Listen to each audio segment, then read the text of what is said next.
बिस्मिल्लाहिर्रहमानिर्रहीम।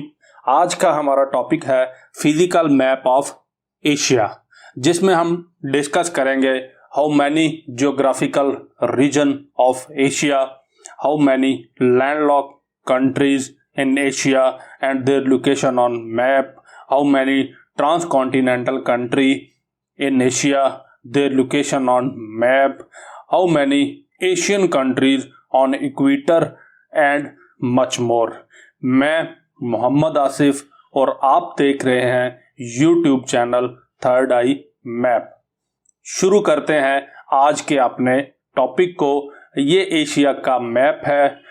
पहले एशिया की बाउंड्रीज को देख लेते हैं कि एशिया के सराउंडिंग में वाटर बॉडीज कौन कौन सी लगती हैं। एशिया के ईस्ट में पैसिफिक ओशन, एशिया के साउथ में इंडियन ओशन, एशिया के नॉर्थ में आर्टिक ओशन और वेस्ट में कैस्पियन सी, ब्लैक सी, मेडिटरेनियन सी और साउथ वेस्ट में रेड सी आता है। एशिया को जियोग्राफिकली 6 रीजन्स में डिवाइड किया जाता है। North Asia, West Asia, Central Asia, East Asia, South Asia और साउथ ईस्ट एशिया। अब देखते हैं इन रीजन्स को। इन रीजन्स में सबसे पहले आप देख रहे हैं एक ब्लू रंग। ये ब्लू रंग जो है वो एशिया की नॉर्थर्न रीजन है। इसको नॉर्थ एशिया कहते हैं। इस नॉर्थ एशिया के अंदर सिर्फ एक कंट्री ही है जिसका नाम रशिया है। अब बात करते हैं वेस्ट एशिया की। वेस्ट एशिया में जो ग्रीन रंग आपको नजर आ रहा है मैप के ऊपर, ये सारा वेस्ट एशिया कहलाता है। अब देखते हैं कि वेस्ट एशिया के अंदर कौन कौन से कंट्रीज पाए जाते हैं। ये Georgia, Armenia, Azerbaijan, Turkey, Cyprus, Syria जिसको शाम कहते हैं, लबनान, इज़राइल, फ़लस्तीन, जॉर्डन जिसको उर्दन कहते हैं, इराक, सऊदी अरेबिया जो कि वेस्ट एशिया का सबसे बड़ा कंट्री है by land area, Kuwait, Bahrain, Qatar, UAE यानी कि United Arab Emirates, Oman, Yemen. ये जो 6 कंट्रीज हैं जिनमें सऊदी अरब, कुवैत, बहरीन, कतर, यूएई और ओमान, इनको गोल्फ कंट्रीज भी कहते हैं क्योंकि ये सारे जो हैं वो पर्शियन गोल्फ के किनारे के ऊपर हैं। और कुछ जो हैं वो जैसे कतर और बहरीन है, ये गोल्फ पर्शियन गोल्फ के अंदर हैं, तो इसलिए इनको गोल्फ कंट्रीज भी कहा जाता है। वेस्ट एशिया के अंदर ये जो कंट्रीज हैं इनमें एक पॉलिटिकली रीजन है जिसको जो है वो मिडल ईस्ट कहते हैं। मिडल ईस्ट के ऊपर इंशाल्लाह एक डिटेल से वीडियो बनाएंगे। अब बात करते हैं सेंट्रल एशिया की। ये जो पर्पल कलर आपको नजर आ रहा है इसको सेंट्रल एशिया कहा जाता है। अब देखते हैं सेंट्रल एशिया में कंट्रीज कौन कौन से पाए जाते हैं। ये कजाकिस्तान जो सेंट्रल एशिया का सबसे बड़ा कंट्री है बाय लैंड एरिया। ये तुर्कमानिस्तान, ताजिकिस्तान, किर्गिस्तान, उज़्बेकिस्तान, ये 5 कंट्रीज हैं सेंट्रल एशिया के अंदर जिनको 5 स्थान कहा जाता है क्योंकि इन 5 कंट्रीज के एंड के ऊपर स्थान आता है, तो इस वजह से इन 5 कंट्रीज को 5 स्थान कहा जाता है। स्थान जो है वो एक पर्शियन वर्ड है जिसका मतलब है लैंड ऑफ, यानी कि ज़मीन। जिस तरह से ताजिकिस्तान है ताजिकों की ज़मीन, तो इसी तरह से इन सब कंट्रीज का जो नाम है उसके ऊपर, उसके एंड के ऊपर जो है वो स्थान आता है। अब बात करते हैं ईस्ट एशिया की। ये जो मैप के ऊपर आपको येलो कलर नजर आ रहा है, इसको ईस्ट एशिया कहते हैं। अब देखते हैं ईस्ट एशिया में कौन कौन से कंट्रीज पाए जाते हैं। चाइना, जो कि ईस्ट एशिया में सबसे बड़ा कंट्री है बाय लैंड एरिया भी और पॉपुलेशन भी।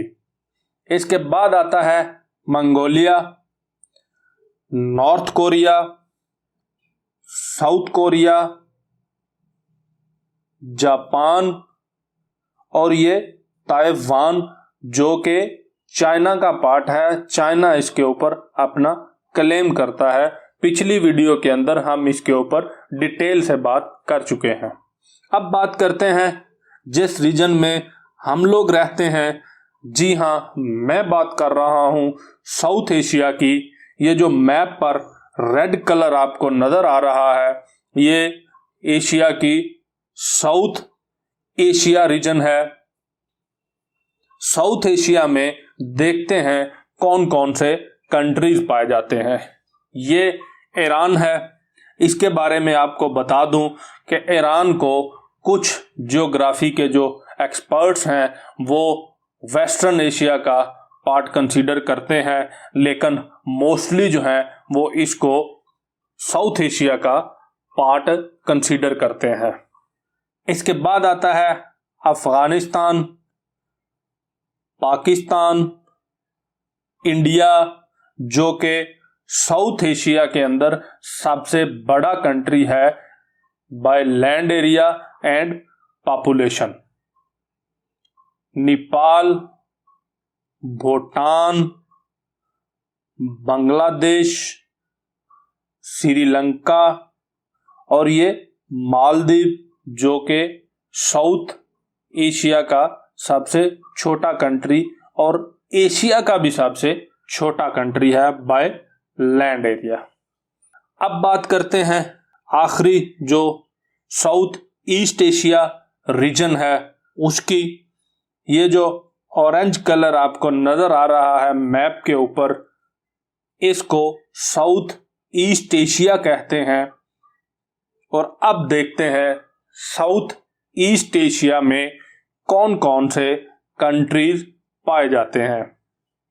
ये म्यांमार, जिसका पुराना नाम बर्मा था, अभी इसका नाम चेंज करके म्यांमार रख दिया गया है। ये थाईलैंड, जिसको लैंड ऑफ फ्री पीपल भी कहते हैं। इसको लैंड ऑफ फ्री पीपल क्यों कहते हैं, अगर किसी को पता है तो वो कमेंट्स में बताए, अगर नहीं पता तो फिर मैं आपको बता दूंगा। Next south East Asian country Laos है।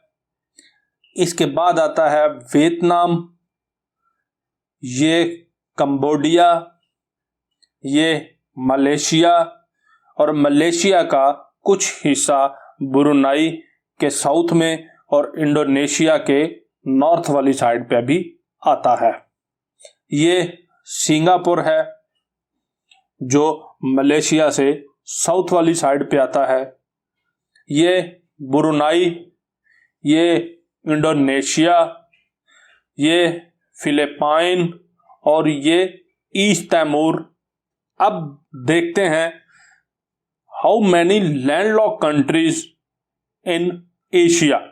एशिया में पाए जाने वाले लैंडलॉक कंट्रीज कितने हैं और इनकी मैप के ऊपर लोकेशन कहां पर है। एशिया में 12 ऐसे ममालिक हैं, 12 कंट्रीज ऐसे हैं जो लैंडलॉक हैं। इनमें सबसे बड़ा लैंडलॉक कंट्री कजाकिस्तान। कजाकिस्तान दुनिया में एरिया के लिहाज से सबसे बड़ा लैंडलॉक कंट्री भी है। इसके बाद आता है किर्गिस्तान, ताजिकिस्तान, तुर्कमानिस्तान, उज़्बेकिस्तान, जो कि एक डबल लैंडलॉक कंट्री है। आगे जाके मैप के ऊपर देखते हैं कि ये डबल लैंडलॉक कंट्री कैसे है। इसके बाद आता है मंगोलिया, जो कि दुनिया का दूसरा बड़ा लैंडलॉक कंट्री है बाय लैंड एरिया। उसके बाद आता है जी अफगानिस्तान। अफगानिस्तान के बाद आता है आर्मीनिया। आर्मीनिया के बाद आता है अज़रबैजान। अज़रबैजान के बाद आता है भूटान। भूटान के बाद आता है नेपाल और नेपाल के बाद आता है लाओस। अब इन सब की लोकेशन को मैप के ऊपर देखते हैं कि ये कैसे लैंडलॉक कंट्री बने। ये कजाकिस्तान, इसके नॉर्थ में रशिया, ईस्ट में चाइना, साउथ में उज़्बेकिस्तान, किर्गिस्तान, तुर्कमानिस्तान आता है और इसके साउथ वेस्ट में कैस्पियन सी आता है। कैस्पियन सी असल में एक लेक है और इसको एक इनलैंड सी भी बोलते हैं। इसके अंदर कोई नेविगेशनल रूट नहीं है जिसको as a trade route use किया जा सके। सी ट्रेड रूट नहीं है, तो इस वजह से इसको ज्योग्राफी के हिसाब से आप एक लेक कंसीडर करेंगे, वैसे इसको नाम जो है वो सी का दिया जाता है। इसके बाद किर्गिस्तान, जिसके ईस्ट में चाइना, साउथ में ताजिकिस्तान, वेस्ट में उज़्बेकिस्तान और नॉर्थ में कजाकिस्तान वाक़ है। इसके बाद आता है जी ताजिकिस्तान, जिसके ईस्ट में चाइना, वेस्ट में उज़्बेकिस्तान, साउथ में अफगानिस्तान और नॉर्थ में किर्गिस्तान आता है। इसके बाद आता है जी तुर्कमेनिस्तान, जिसके ईस्ट और नॉर्थ वाली साइड पर उज़्बेकिस्तान आता है, वेस्ट में कैस्पियन सी और साउथ में ईरान आता है। अब बात करते हैं डबल लैंडलॉक कंट्री की, जिसका नाम उज़्बेकिस्तान है, जिसके नॉर्थ और वेस्ट दोनों साइडों पर कजाकिस्तान आता है, जो कि खुद एक लैंडलॉक कंट्री है, और साउथ में तुर्कमेनिस्तान आता है, जो कि खुद एक लैंडलॉक कंट्री है। ईस्ट में किर्गिस्तान आता है और ताजिकिस्तान आता है। ये दोनों खुद एक लैंडलॉक कंट्रीज हैं। इस वजह से ये सारे लैंडलॉक कंट्रीज मिलके तो उज़्बेकिस्तान को डबल लैंडलॉक कंट्री बनाते हैं। सेंट्रल एशिया के बाद आता है जी ईस्ट एशिया का कंट्री मंगोलिया। मंगोलिया मैं बता चुका हूं कि दुनिया में दूसरे नंबर पर अब बड़ा लैंडलॉक कंट्री है बाय एरिया।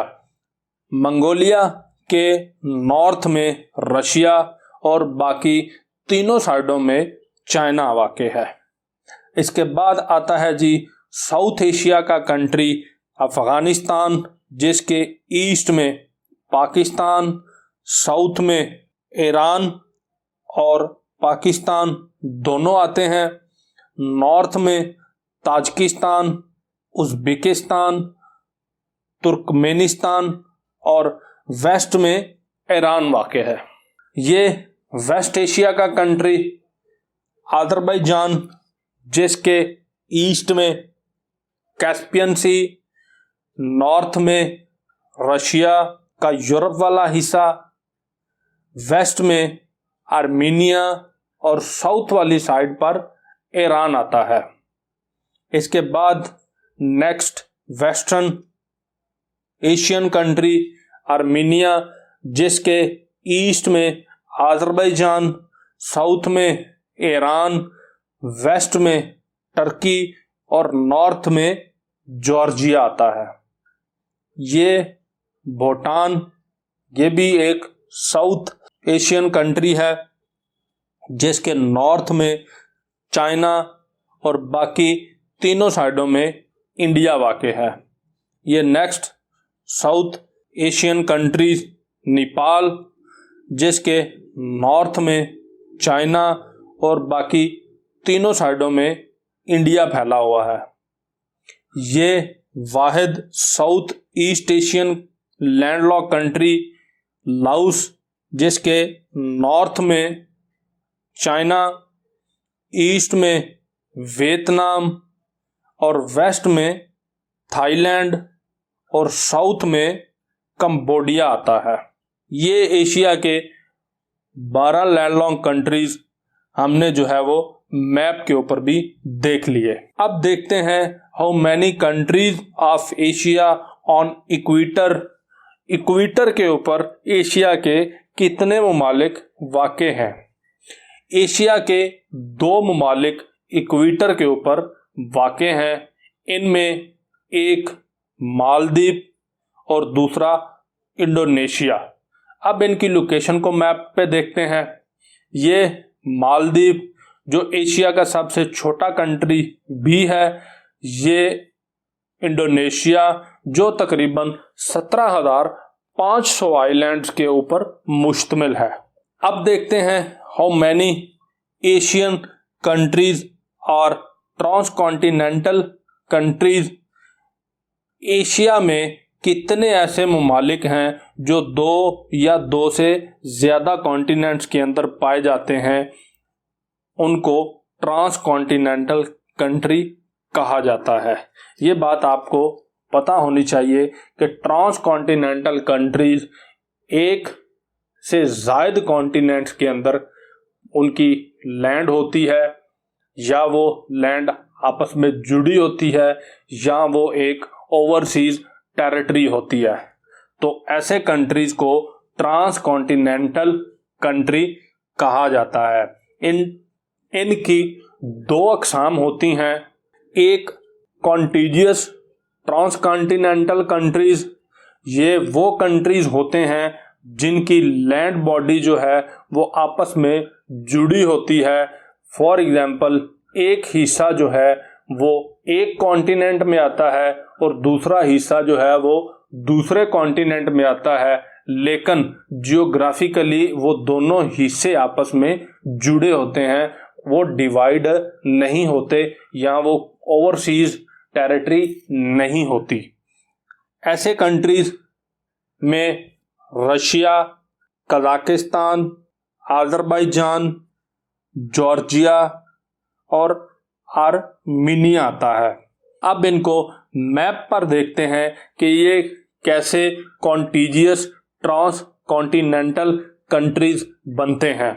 ये रशिया, ये इसका पार्ट एशिया के अंदर आता है, और ये इसका दूसरा पार्ट जो इसके साथ जुड़ा हुआ है, लेकिन ये यूरोप कॉन्टिनेंट में आता है।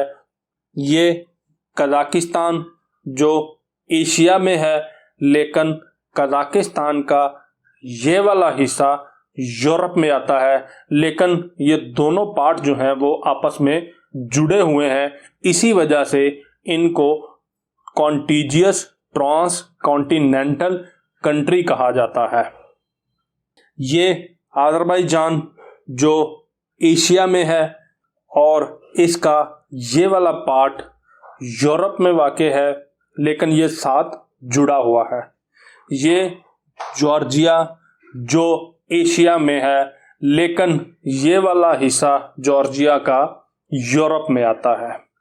ये आर्मीनिया है, इसका ज्योग्राफिकली कोई भी हिस्सा यूरोप में नहीं आता, लेकिन इसको पॉलिटिकली यूरोप का एक पार्ट कंसीडर किया जाता है, जिसकी वजह से इसको एक कॉन्टिजियस ट्रांस कॉन्टिनेंटल कंट्री कहा जाता है।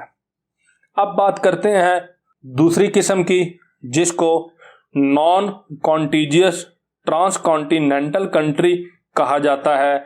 ये ऐसे कंट्रीज होते हैं जिनकी एक पार्ट एक कॉन्टिनेंट में होता है और दूसरा पार्ट दूसरे कॉन्टिनेंट में होता है, लेकिन वो आपस में जुड़े नहीं होते, उनके अंदर काफ़ी फासला हो सकता है, दरमियान में कोई सी आ सकता है, कोई ओशन बॉडी आ सकती है, या दरमियान में कोई और कंट्री आ सकता है। तो इस तरह के कंट्रीज को non contiguous trans continental country कहा जाता है। ऐसे कंट्रीज में हम देखते हैं कि कौन कौन से कंट्रीज हैं। इनमें जो कंट्री आते हैं वो है जी Cyprus, Turkey, Yemen, Japan, Indonesia.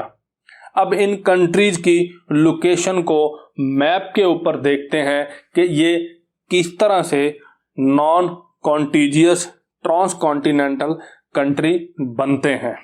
ये टर्की है जो एशिया में वाक़ है, और इस एशिया वाले हिस्से को एनाटोलिया कहा जाता है, और ये तकरीबन 97% टर्की की टोटल लैंड का है। ये टर्की का दूसरा हिस्सा जहां पर इसका मशहूर शहर इस्तांबुल वाक़ है, ये हिस्सा यूरोप में वाक़ है, और इस यूरोपियन हिस्से को थ्रेस कहते हैं, और ये टर्की की टोटल लैंड का 3% है।